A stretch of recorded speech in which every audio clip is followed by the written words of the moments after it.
everybody. Thank you for inviting me to talk and also to listen in at the AGM. It was interesting to hear. I'm a member of the International Association of Business Communicators, and the agenda is quite similar, and the tone of it is similar in a lot of ways. So it's quite interesting seeing inside other people's organisations. So thanks for that. Sorry, what's that organisation again? The International Association of Business Communicators. Really? So it's Can I join? Sounds good. It's brilliant actually. I only joined last year. It's communications rather than the business side. So it's for anybody involved in and around internal comms, PR, all sides of communications to do with business, which actually fits quite well for me because I've never quite fit right in any other boxes from a specialist point of view. I'll have a look at that. Yeah. It's quite interesting. I could be tangenting here. I could talk to you about it afterwards if you'd like to know more. Can you give us a plug? We can put in where you send out the slides. Can you stick a link in so we can go? Sure, absolutely. Do you want a clicker? If there is a clicker, that's great. So you can wander around. Imagine that. Yeah, and cameras up, back, speakers up, and mics up Cameras there. there. If I click Yeah, that's the side it stands on working. Otherwise, just use arrow keys. need to move the little window. There we go. Go away. Covering up my notes.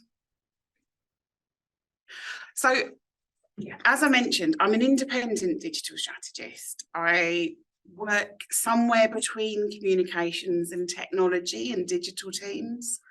I'm usually the commsiest person in a tech team or a digital team, or the techiest person working with communications and marketing people. I'm an independent contractor. I'm a consultant. I've worked in-house. I've worked in agencies. I've got a Chartered Institute of Marketing qualification from a long time ago, which I haven't really touched for a while. And I'm also a board member of the International Association of Business Communicators, the UK and Ireland chapter. And that's an organisation that I'd not really heard of till the last couple of years, because in the UK it's a much smaller chapter than it's quite big in the US and Canada. So I've worked in the private sector. I've worked as a contractor in the civil service. I've worked for councils. I've worked for big businesses. I've worked in smaller organisations as well. And as I mentioned, I'm a generalist in a lot of ways. I do communications for digital projects. I end up working on intranets. I end up sitting on an IT manager's desk when there's a technical project, when I'm meant to be in the communications team. Or if I'm in the technology team, I end up sitting in the internal comms team's office for a while.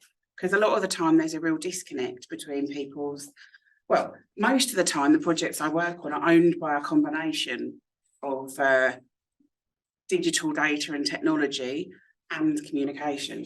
You charge a lot. It's Don't answer that. So I want to see, does this What you should say, I'm expensive enough. the clicker is not doing the click, but I can use the mouse pad if that's Just the arrow keys should just do it. Mattress. Yeah, I'm feeling this is not focused correctly. Is that now? Yeah. And does that? Okay. so.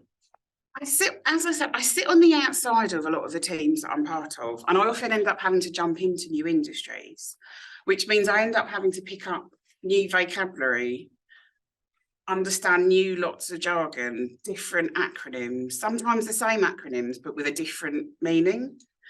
And there's been some brilliant misunderstandings as part of that, which I thought I'd share with you today.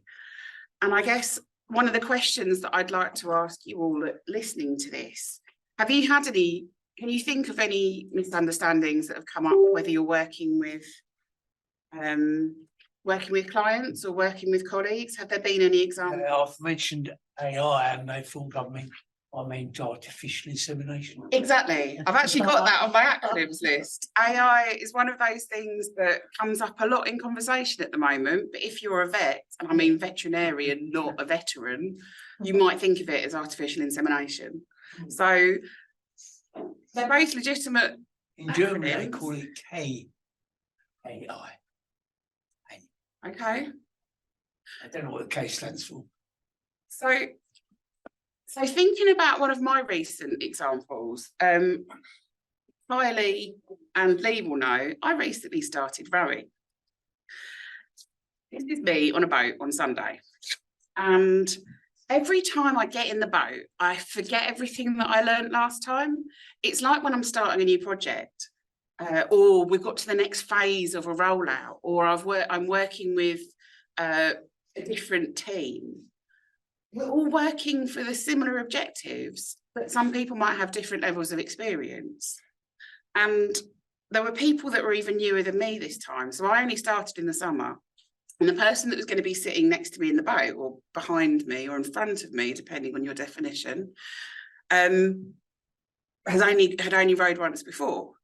And because I always forget which way is port and which one's starboard, I thought I'll ask about it on land before we get in the water. Because the first few minutes when you get into a boat are quite significant, because you've got to get settled in and get away from the ramp. And if there's someone that's pulled up their yacht and they've moored it right next to the ramp, you don't want to be going in the wrong direction and into their engine, which is what nearly happened the first time I went out in a boat, because it was moored way too close to where we were taking off. And none of us had had the conversation about any of the key terms beforehand. It was just get in, it'll be fine, it's all straightforward.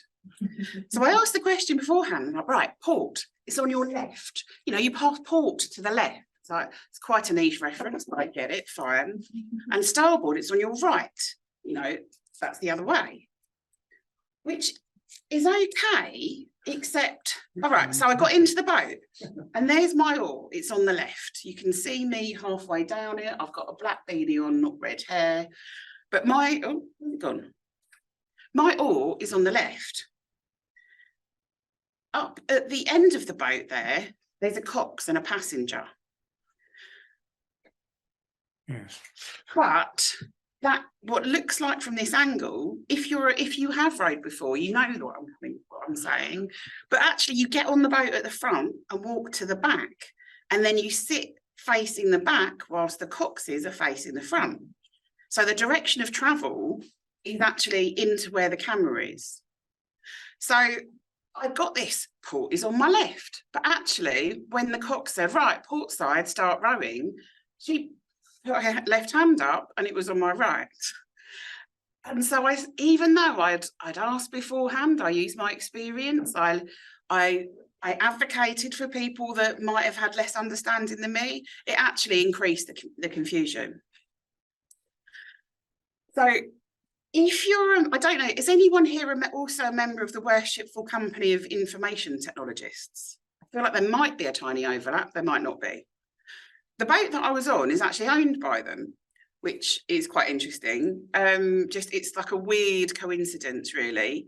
So at the yacht club, the yacht club themselves don't actually own most of the boats that are there. They're owned by other people, and then we get to row in them. There's some agreements in place. But so every time I get in the boat, it feels like that next phase of a project. And sometimes it's important to think about everybody in your team and think about their background. Are they coming from the same direction as you? Have they got the same kind of experience?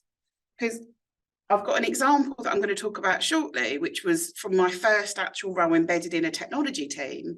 And we were coming at things, we were using exactly the same terminology, but coming at it from completely different backgrounds. And yeah. So things I'm going to talk about. Some of this seems quite basic. Getting the right terms of agreement or glossaries agreed with your team, with your suppliers, with your clients, with your vendors. Understanding the right context, who it is you're speaking to and what their perspective might be. Thinking about plain language. I'll talk about that in a bit more detail, but plain language is using the words that your audience will understand the first time they read it. And then also I'm going to touch on a little bit working out loud using the collaboration tools that you might have access to, depending on where you work. What about actual dysfunction? Because when I was working in the real world, I got a strong feeling that there were people who were using different terminologies in order to replace the existing staff who couldn't understand what they were talking about. They were inventing new terms or using new terms so as to blindside the people already there because they didn't understand the language. You could always make them look stupid by using a term and telling them that you should know that sort of thing. There's definitely a problem with organisations or people, individuals that start using jargon and terminology. Sometimes it can feel very othering. It can be used deliberately to exclude people. Yeah, And it feels like you're part of a club. And if you don't know the right words, then you can't be part of this club. And I hate that personally as a content person. I also, as someone who is an outsider in a lot of the industries I work with, I'm not afraid to ask the questions and actually say, no, what does that actually mean? It doesn't stop people causing a problem. It doesn't stop them saying, oh, you should know that, actually, should you be here? As long as they're not the one paying my contract, I don't mind too much. But it can be, using them can also make teams feel closer and connected. Sometimes you see like an internal language appear. The group that I'm in with Kylie and Lee, we've got a bunch of emojis that get used. And I've got a little explainer that I share when new people join, because it's like, what on earth does a football mean? People evolve these languages as a way to actually feel more connected to each other. And that's not a bad thing in itself, because jargon can help.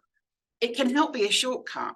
It can help you actually get to a point very quickly. You can come up with some initials that, as long as everybody in the group understands them, it can stop you having to write a whole paragraph. But it's making sure that everybody there has access to that, I think, is the important thing. So interestingly, we've already done one of these, but so thinking about some commonly used words. These are things that come up for me a lot. They might have come up for you in projects that have multiple definitions. So framework is probably my favourite one. Sometimes you're talking about a specific framework. Maybe it's a procurement framework. Maybe it's the DDAT, the government's digital data and technology capability framework. Maybe it's one of the digital marketplaces that you're having to bid for work on. Maybe it's like my old manager was like, Lisa, I need you to give me a marketing framework. Like, well, what do you mean by that? Well, you know, a framework. Like, okay, so I went off and I searched for marketing framework examples, because it's like, this is not a term I've ever heard used before. And I wrote something that I thought was great. And I gave it to him and he's like, that's not what I wanted. It's like, so what do you want then? It's like, well, you know, I just need a framework. It's like, I need you to help me here. What if I include this? And I drew something out on a bit of paper. And sometimes actually drawing a diagram can help people know what they want or what they don't want. The number of times I've been derailed by, I don't know if you've ever worked on a project and you're wanting to get approval on a very small part of it. It might be, if you've worked on a web project, it might be getting a website signed off. And someone says, oh, I don't like the colours, it can't go live. Or, oh, we can't use that photo, he got fired last year for doing drugs on site, actual example. It's all of these things that stop stuff getting signed off. And sometimes the way around it is to draw something rough by hand and say, look, this is a rough, no one can dispute that it is actually a rough mock-up then when you draw it by hand. But drawing by hand is not always available to you. Something else that come up, which was helpful from conversations today, is what is done? What is your definition of done? And is that everybody else's definition of done? If you're delivering some kind of software and you've got, and you're using user stories, is done when all of your acceptance criteria have been met as part of the testing? But it can't be, if your team isn't responsible for the testing, then you've delivered it as far as you think, but then it's only done as that part of the development pipeline. Is it the next level up, which is done, which is when this has been done here and it's gone live, or it's been approved by the CAB, or it's been put into production? That's the same as going live. But, and if it's gone wrong, you might get a dun dun dun. Joke. I'm sorry. Another one, SME. Is it a small to medium enterprise? Is it subject matter expert? Is it something else? I was doing some research for this, and there's the government's digital data and technology playbook. Oh, playbook, that's another term I hate. But in this playbook, it talks about supporting SMEs, but it doesn't ever define what an SME is at any point in it. It just goes straight to it. And you've got to guess from the context that they're talking about smaller businesses. We've talked about AI, so I don't need to go on about the things we talked about on that. CNI. So when I worked in a security company, we talked about securing assets of critical national infrastructure, talking about power stations, talking about water treatment works. I know there's something to do with containers and integration. Don't understand it at all, but I know people in technology might have that as their go-to definition of what CNI is. So if you're doing that around a site that's a power station, that could be there could be some confusion there. And then another one that I know causes lots of fun is MVP.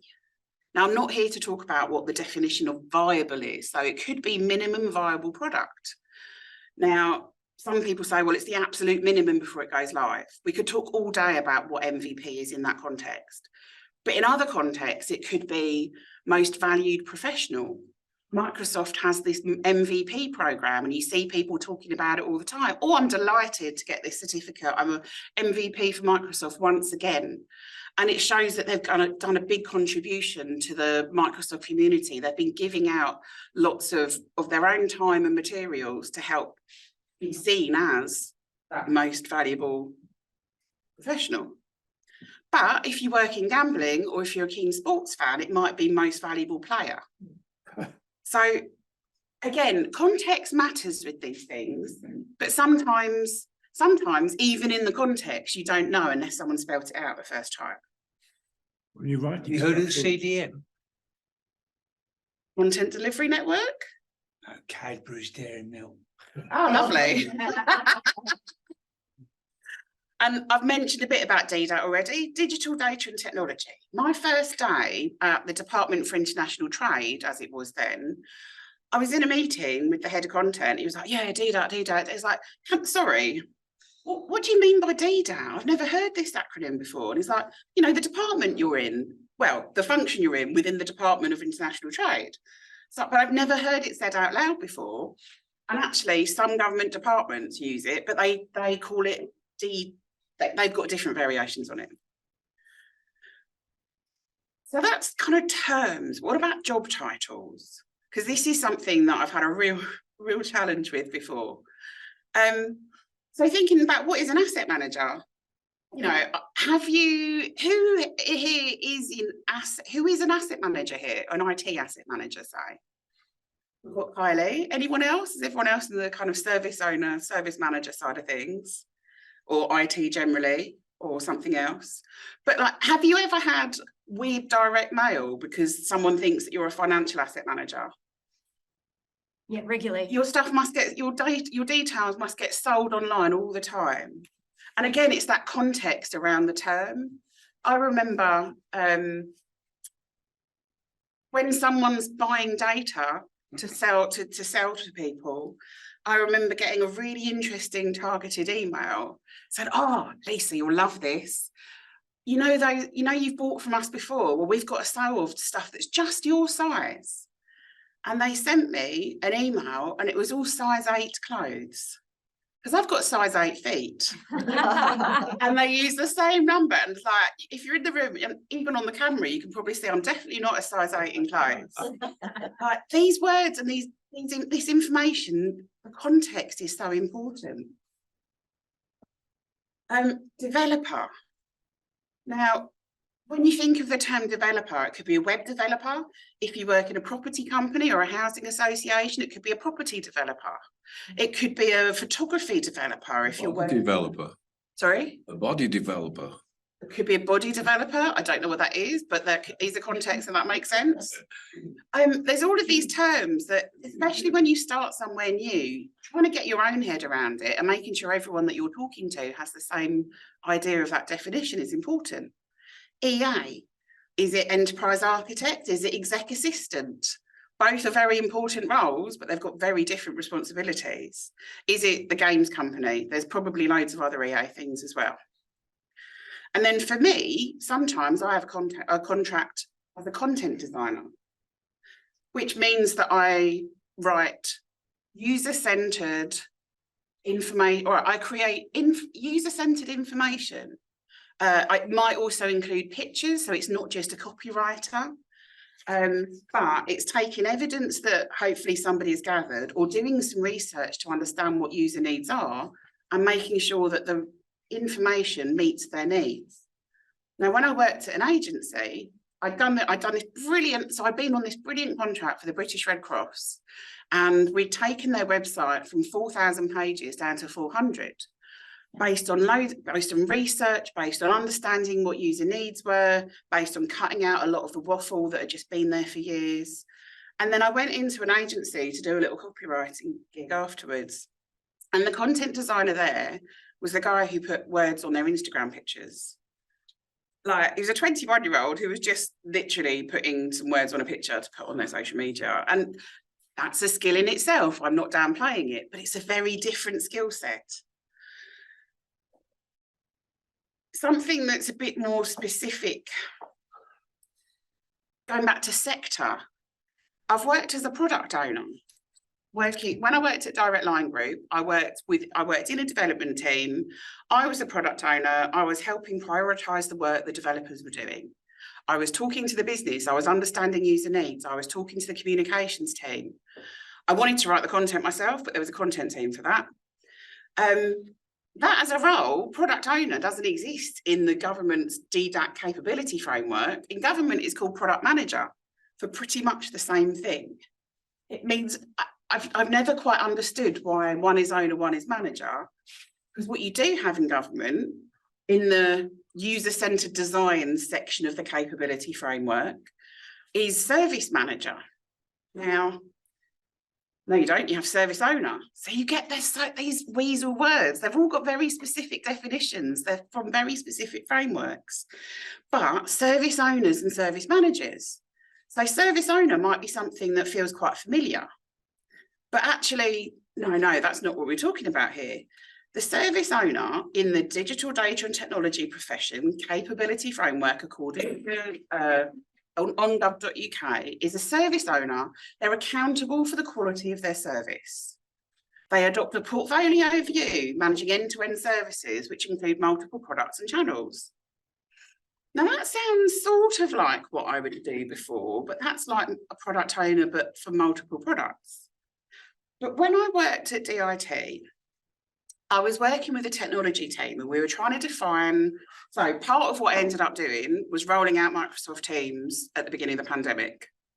That was fun. We had a 3-month roadmap. It was condensed in to get it out by Friday. Don't care how you do it. And once we'd gotten over the horror of having to pull people together that had no idea what they were doing and just work hard and get it done, we had some time to breathe and actually think of what the governance should be for this moving forward. Who should be responsible for Microsoft Teams as a platform? Who should be responsible for the intranet as a platform? I'd started off there as intranet manager, looking at as a content designer, but looking at the content on their intranet. And I'd been moved from the digital team into technology, and I was working with the head of technology to define what the team should be to manage it all moving forward. And I said, yeah, we need a service owner. And he's like, yeah, absolutely, Lisa, I agree. And this is the sort of definition that we were talking about. Well, that's the sort of definition I was talking about. On the day this job was due to go live, what he showed me was an IT service manager role, because he's got an ITIL background. I had never heard of ITIL at this point because I'd never worked in technology. I've always just been on the outskirts of it. I've never had to learn all the deep and dirty acronyms and frameworks, and I've never gone through whatever, I don't even know what the words are, You know, I've never done it. And it was such a surprise to me, given that I'm very good at generally being open, working out in the open, talking. I'm curious. I ask questions of people. We were talking about it all the way through. How's it going? You know, we were staying in touch. I used to sit opposite him back in when you could sit opposite on a desk. Then we were working remotely and it was a bit harder because he was back to back in meetings all the time. But we did manage to have a one-to-one to have a bit more of an informal check-in. I remember he showed me the job and I was like, this isn't what I was thinking at all. And we'd gone this process, you know, if you've ever tried to recruit for a civil service role, the process takes months to get signed off. And it was right on the day this was due to go live. I was like, if we change it now, it's going to have to go through the whole approval process again. Ultimately, it's quite similar. You know, they're responsible for the service delivery of these services rather than channels. Like in the end, also my contract finished. So it's like, that's somebody else's problem now, unfortunately. But it's those words and thinking about the background of who you're talking to that it can really have it's really significant. And when you think you're saying the same words, but they've got completely different meanings, then what can you do? So I said we talk about plain language. Plain language is that communication that your audience can understand the first time they read or hear it. But how do you know? How do you know if they can understand it? Hopefully, you've got some user research or you know your audience well. If you're a communications person, you're always thinking about audience targeting. One of the other arguments that I've ended up in with people is what's the difference between a communications person and a content person? And sometimes I don't think there is much difference. It's just changing the emphasis on who it is that you're trying to, what objectives you're trying to meet. Content designers and are looking at user needs, whereas communications are looking at business objectives. Hopefully you can say that by doing some really good targeted comms, you're meeting the needs of the person or even anticipating needs they didn't have already. But when you're talking about plain language, hopefully you know the people you're talking to. And if there are specific terms, you spell it out the first time. If it's an acronym, you explain it. You know, technical terms have specific meanings. Port and starboard, very specific context meaning. Left and right is always right, depending on which way you go. But that's why port and starboard are annoyingly, you have to know what they are, because whose left and right are we talking about? And you might have had a content person come to you and say, oh, can we make this a bit simpler? And you're like, I don't want to dumb down this. This is really important. These words are important. All of these words have meaning. But you can help make the structure of a sentence easier to read. You know, I've got some links here which show even lawyers prefer plain language, even if you wouldn't think that's true. They actually prefer it themselves. People are just a bit afraid of changing words. You can make sentence structures simpler without altering the meaning. There's lots of studies available. I've got a whole list they're the best examples. Going back to those specific things, by the way, I can keep talking. How am I doing for time? I don't know what time I'm due to stop. Keep on talking, it's fascinating. I'll keep going. It's Lovely. fascinating. Thank you. So back in the rowing group, someone said, oh, you know, we could go for a walk along banks of the River Thames and see what treasures we could find. So I'm sorry, but you need a permit for that. I know that, and I'm new to all of this. So I looked up the information for him. He was someone that's not from the UK, come over quite recently, didn't realise that the rules existed. So I looked up mudlarking permit. Turns out I checked with an Australian colleague. Mudlarking isn't a term that's understood in Australia. It's a very weirdly unique Englishism. But the terms that they used, they had a section of FAQs on this webpage. While you may visit the foreshore, you may not search the tidal Thames foreshore from Teddington to the Thames barrier in any way for any reason. That's a long sentence and uses foreshore twice. People who do it are called mudlarks. Exactly. And there was a famous film in the 50s about this boy who was a mudlark. But it doesn't mention the word mudlark anywhere on the webpage. It did come up when I searched for it, thankfully, but it says it includes all searching, metal detecting, beach combing in speech marks, scraping and digging. Now, does that say you can't go for a walk along the Thames and pick something up if you happen to see it? It will also say who it belongs to, probably, if you find anything, because all the beaches belong to the Queen. So there's a list of FAQs on that webpage, but it doesn't clearly say you can't pick something up. None of the points say you can't pick it up. If you It just drop says you your can't search for it or comb for it. And what does beach combing mean? So if you drop your wedding ring on the foreshore, you can't go down and have a look for it. It doesn't say that unless you're beach. Well, yeah, it sort of says it. And Yeah. I can only think that they've kept it this weirdly worded so that you can actually say, well, I didn't understand that. It's not in plain English. I could lawyer this. So when I read it, and it didn't say I couldn't just pick something up. It just said I couldn't beach comb. Ignorance is no excuse though, so it probably is written that way, so if they don't like you, they can guarantee to Exactly. get you. And the number of conversations I've had with HR people are my favourite people when I'm talking about content design. Oh no, that policy, Lisa, you can't make it more specific. It's got to be ambiguous. We've got to leave it up so it can be interpreted as line managers wish. Somebody's possibly naive. Out already. To me that when we have an induction course for new employees, Mhm. this is what we do, this is what we call things, basically tell a story around why you're here and what we do. Ought to be part of the induction course, along with the stuff about security and the stuff about being nice to people and being inclusive and stuff like that. Absolutely. Am I being totally naive? Not at all. But how many times have you had that working somewhere? I've had it at a couple of places. Some places are really good at doing inductions, and they've done videos and but especially if you're just coming in because they've realised they've got some budget to spend and it's March and they just need you to do this in the next 10 days, you barely get access to the server, let alone actually.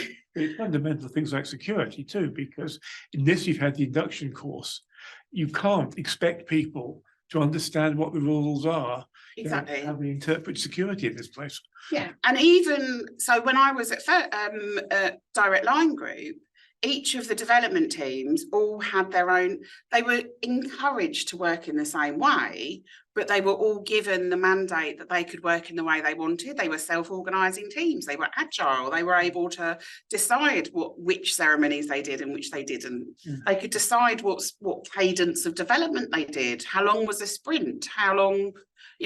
My team was the only one that was also dealing with offshore developers. So we had that additional challenge of making sure things were extra clear, because our offshore testers, which everyone deals with them, can't remember, but like if you don't have very specific instructions, people that aren't in the same office as you can't deal with that. And that's also been an issue with people now working hybrid or remotely. Did some user research earlier on this year with the University of Oxford. In the before times, everybody at Oxford, it's been going on for 100 years. Oxford's been there a long time. Everyone here, it's been there a while. In the before times, before the pandemic, everybody was in the office all the time unless you had a very specific special dispensation. Then everybody had to work from home and had to work out how on earth all of these tools actually work. And teams have been fudging their way through. They've been doing their best, but you can't do a mandate that does work for everybody. So there's certain things that will be useful as part of a corporate induction, but then, well, what do we mean in our team when we say this? That's something that needs to be brought into your ways of working, and not just when there's been a big misunderstanding, but sometimes that's when you do it. If English isn't their first language too, you need to have a cultural context, because even if you're absolutely clear, it will not be interpreted the same way by people in a different culture. Exactly. And I've got a slide on that actually, which just reminded me of, which I'd forgotten I put in this morning. So there we go. I'll come back to that. So thinking about spelling out acronyms and key terms, and I'll come back to that point. I looked up the BCS Charter, and it says a distinguished fellow When we say distinguished fellows, we mean the distinguished fellows of the society. Well, that's very clear then, thank you. You have to go, I got to page 5 in the document before I was able to see that this is what a fellow or a distinguished fellow means. And again, it's one of those things that the document's been written, nobody wants to change it. It's been there for a long time. Why do we need to change it? But they have enjoyed not less than 5 years responsible experience. So they've got at least 5 years experience. Or is responsible experience a different term? Is it 5 years experience being responsible for something? What is responsible experience? There's a lot to unpack here. And again, is it deliberately meant to be vague so it's interpreted by whoever's in charge at the time? Or is it just this is how it's always been written and no one's come back to it? People do love ambiguity, because ambiguity means you don't have to think about it. You can sort of interpret it on the fly. Exactly. And sometimes you can't be specific. Sometimes things do need to be actually case by case basis. This is our guidelines, but it's not the full thing. We don't want to be too prescriptive. We want people to have their own. In which case you should say that so that people actually realise they do have the freedom to. Exactly. So back on ambiguity and working with different countries. When I was working at First Group, we had our development team based in Cincinnati. And we found that there were different ways of working in different cultures based on UK versus North America. What we found was that when we got on the phone, they would want to go on for ages. They'd be like, hey, you know, there'd be a big chunk of the call would just be like friendly relationship building. Then we'd do the bit and then hang up. And then English emails would be quite long. We'd say, oh, you know, there's lots of beating around the bush with English emails, British English emails. And we got quite offended when the IT, and I don't know how much of it was the IT guys versus the comms people, but they'd come back with a one-line email. And it'd be very blunt and very brusque and to the point of being outright rude. It's like, is this the same person we were just talking to? What is this? And that's a bit of a shame was used in one of our emails. And in the context, it was like, it was a bit of a shame we can't do that, but we understand, you know, it wasn't meant to be a big deal, but they took it as this is shameful. It escalated. This caused a massive issue for the project because the different definition of shame was like, they took it very personally. And then the opposite completely missed when we said that that's not quite what I had in mind. The head of comms use the word disappointing instead of shame. Yeah, disappoint. The D word is my least favourite. I hate disappointment. I'd rather someone would be angry. But when we said that's not quite what I had in mind, it was trying to hide the fury of the comms director because they were not happy, and they just was like, oh yeah, well, it was fine then. Not quite what you were looking for, but it's all right. They just didn't notice. Yeah. So what can we do? We're working in different countries, we're working in different offices, we've got people that have joined this online, we've got people that are in different time zones. It can be hard, but trying to be visible is the first thing. And what does that mean when you can't see each other? It could be that you've got your camera on in a meeting. If you can't, you don't have to have your camera on all the time, but make a session with your team that if you are in a video call together, have your camera on for a bit. It can be exhausting having your camera on all day. I can understand that. Working out loud and being visible here are kind of a similar thing. So I don't know if you might have worked in an organisation where a show and tell is a common thing. A show and tell is when I was at DIT, one of the things that all the digital teams did was every 2 weeks, someone would do, this is what we did this week, this is what we're doing next week. And they'd open the invite out to anyone that wanted to come along to it. Because being open, showing people what you're doing and not waiting till 3 months' time when someone says, that's not what I had in mind, can help. You know, it's one of those agile things, but you don't have to be doing agile development to do this. A show and tell is one of those things that it can be a really nice way of just talking about your work. My favourite thing that they used to do there, and I've done it since with different groups, is lightning talks. we had every Thursday afternoon, there was a half-hour session that was dedicated to it. And often you saw the same faces, you know, like in the same way as the same people that come along to meetings like this. A lot of the time it is the same people, but you can invite specific people in to come and do a little presentation. And we'd have 3 lots of 5-minute presentations, and there'd be one about a work project, so kind of a miniature show and tell. There'd be one that someone talked about their personal interests, like this is what I've been doing with rowing this week, or this is what I've learned doing volunteering, or, you know, I'm an artist, this is what I've painted recently. And then the third one was like a potluck. Anyone could volunteer for it. It might be, I remember the head of digital came in and said, I'm supporting this charity, can anyone come and help? And it was like a plea. And that really worked, and it translated well online as well. So when everyone was working from home, people still felt connected. And actually, we got a lot more people doing it when we were all remote than when people had to get up from their desk and go to the big meeting room. I mean, that's wonderful. I've worked in places in the city, in banks and so on, which ran a very active blame culture, and where that level of maturity, you couldn't do that sort of thing because it had been used. There were people out there who would use it against you. Culture is a really difficult one. These things don't work in every organisation, at least not right away. No, there's some very toxic cultures out there. Absolutely. But I think what you need to make any of this work is have some senior sponsorship. So someone on the exec committee, ideally the chief exec or whoever's the most senior person, or someone that's very close to them to say, I'm going to support this. You need senior sponsorship to get buy-in on any kind of new changes. People are like, I don't have time for this. People would have, the top bosses would say that, but the people at the bottom end would be very cynical about that because they knew that the top bosses' ethics were fairly loose, and what they said and what they did were often entirely different. And I think what I would say with that is sometimes it's not a organisation-wide thing. It might be something you start small or local with a particular project. Yeah. And if you got some success from it, talk about the success. You know, because we shared this, we found that actually someone brought up an issue that we saw much sooner in the process.